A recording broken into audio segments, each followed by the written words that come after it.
How you guys doing today? Well, I'm doing great. It looks nice outside. Looks like another beautiful November day, so appreciate you guys coming. Start just like normal and just give a quick review of the Michigan State game. Obviously disappointed about the loss. Not going to stand up here and sound like a broken record, week after week after week. We go through, we evaluate the game.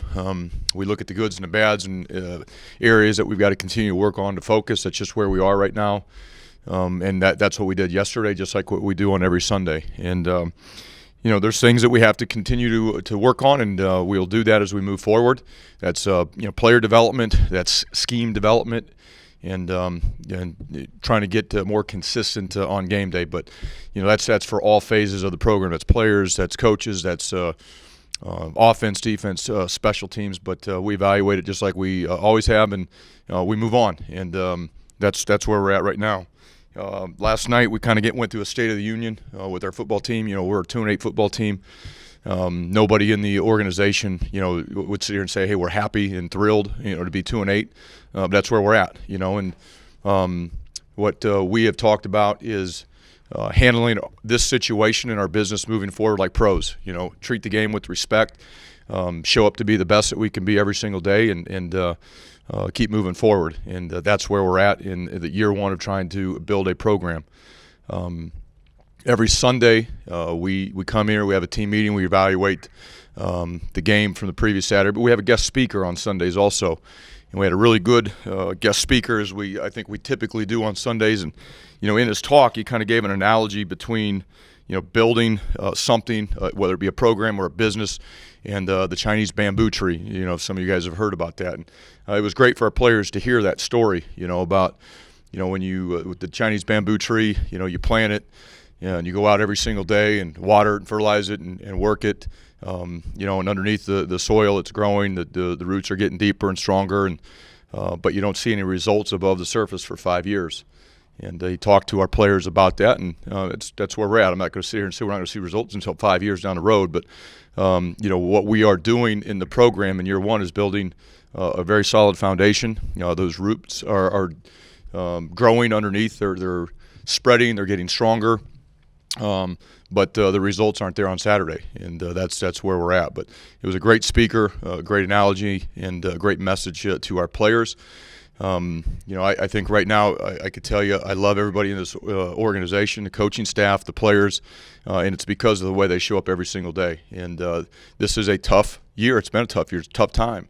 But the way that people show up to work every day, the way they believe in each other, trust in each other, and go work for each other has been impressive to watch, and that's what I'm most excited about as we continue to move forward. This week we've got Penn State coming to town, very good Penn State football team. Obviously a huge win over Ohio State there several weeks ago that really kind of put them, moving in a different direction, a very confident football team. But this week for us in this program, it's all about ourselves and our seniors. It's senior day, senior week, senior day, Saturday night. We have a tremendous group of seniors here in this program that have been through a lot. They've been through coaching changes. They've been through conference changes. They've been bowl games, losses, great years, bad years. They've put a lot of energy, a lot of time, and a lot of effort into Rutgers University and Rutgers football. And our focus as an organization, coaching staff, old players, young players, is to make sure that our seniors go and have hopefully one last positive night in High Point Solution Stadium. They deserve that. They've earned that, and we're going to do everything we can to try to make sure that happens. That's our focus. Penn State's an outstanding football team, and they're coming in, and we got to go give them our best shot, and excited about being able to do that. And it's again, the reason is because our seniors have deserved that effort and that right on Saturday night. So with that being said, I'll go ahead and open it up for questions. Chris, I know this will be your first Rutgers-Penn State game. Are you aware of, the Rutgers fan base feeling towards Penn State, the team, some of the teams, your team's feelings towards Penn State, and coming off a game where you felt there were some distractions? Will you talk to them about keeping that out against Penn State? I've been told a lot by fans when we first got here. About a rivalry with Penn State, and that's a game that they'd like to win. I know our players have a tremendous amount of respect for Penn State and their players. A lot of them know each other. They've played against each other a lot, so there's that respect, but there's that rivalry that they want to have also.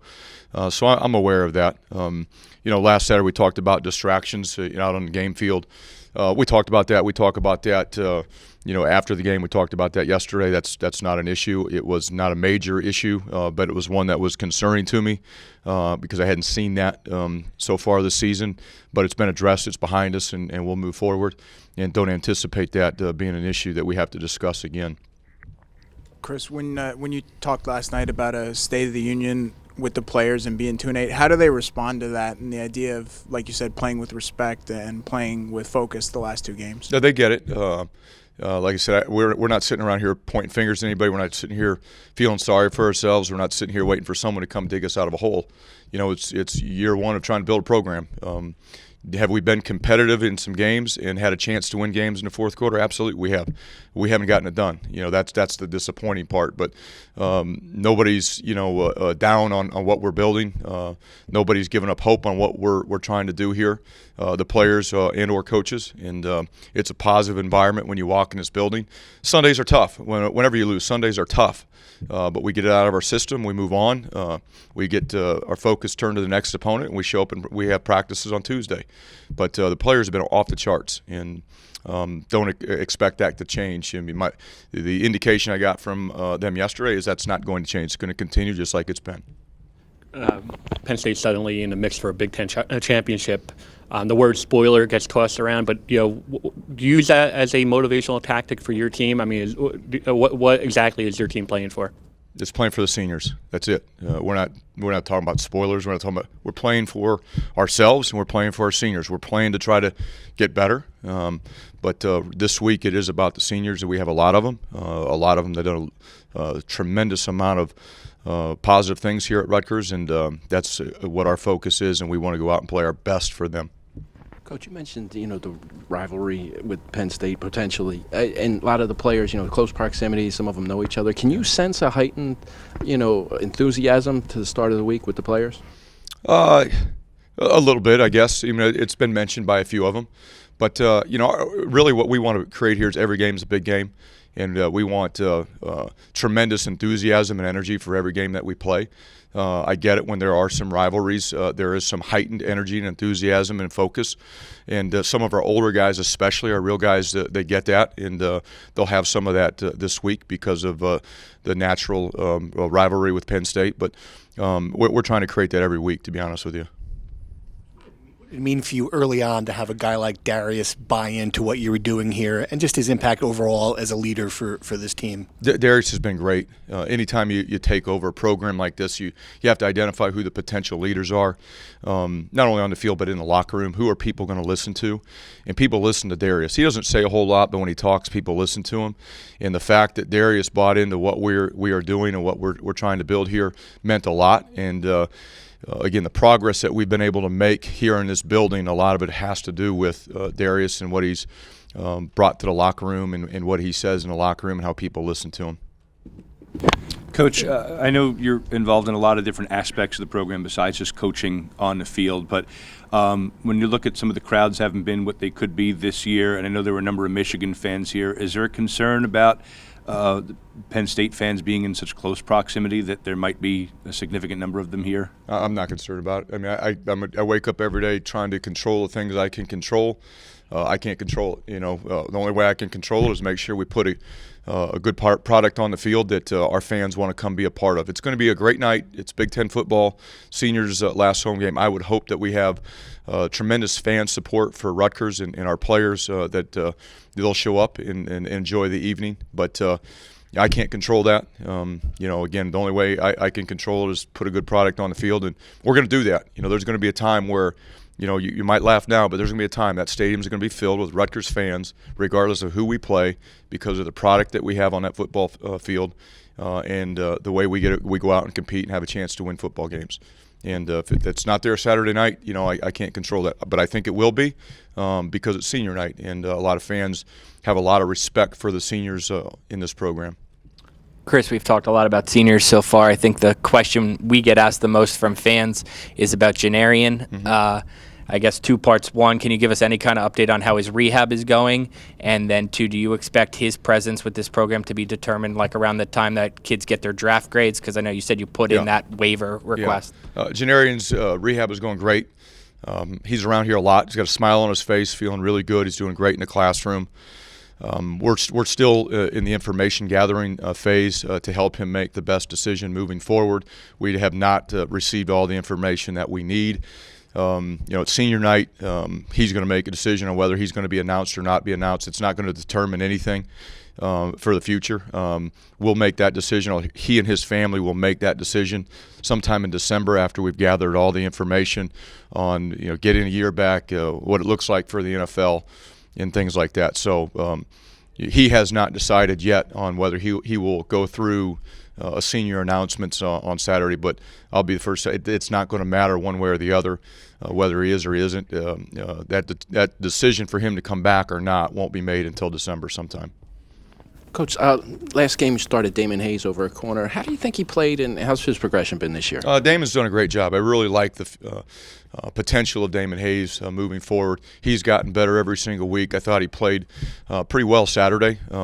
If I was to critique Damon on some things, he was a little high on some of his tackling, but in coverage, I thought he did a very good job.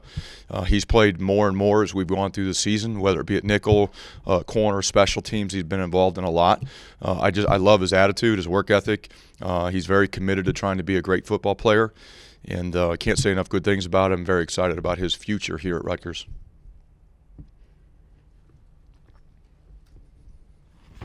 Gio, just from a personnel standpoint, Gio is still your guy, and 2, I guess Tylen, could he get a little bit more of a role? After you reviewed the film. Yeah, Gio's like I mentioned when we made the decision to go with Gio at quarterback. He's our starting quarterback, and that's not going to change this week or next week unless there's an injury. Tylen, that situation hasn't changed either. Tylen's reps in games will be determined by 1, how he prepared, 2, the situation in game. Does it afford itself to put Tylen in? Last Saturday, the game was out of control. We needed to put Tylen in just to get him some game experience, and I thought he did a nice job. Ran the ball well. Again, struggled with some of the passes, but I thought he ran the ball well and had some production.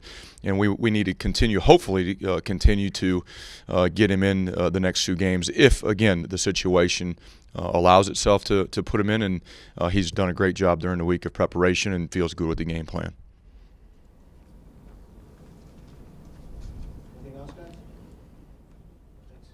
Great. Thank you, guys. Take care.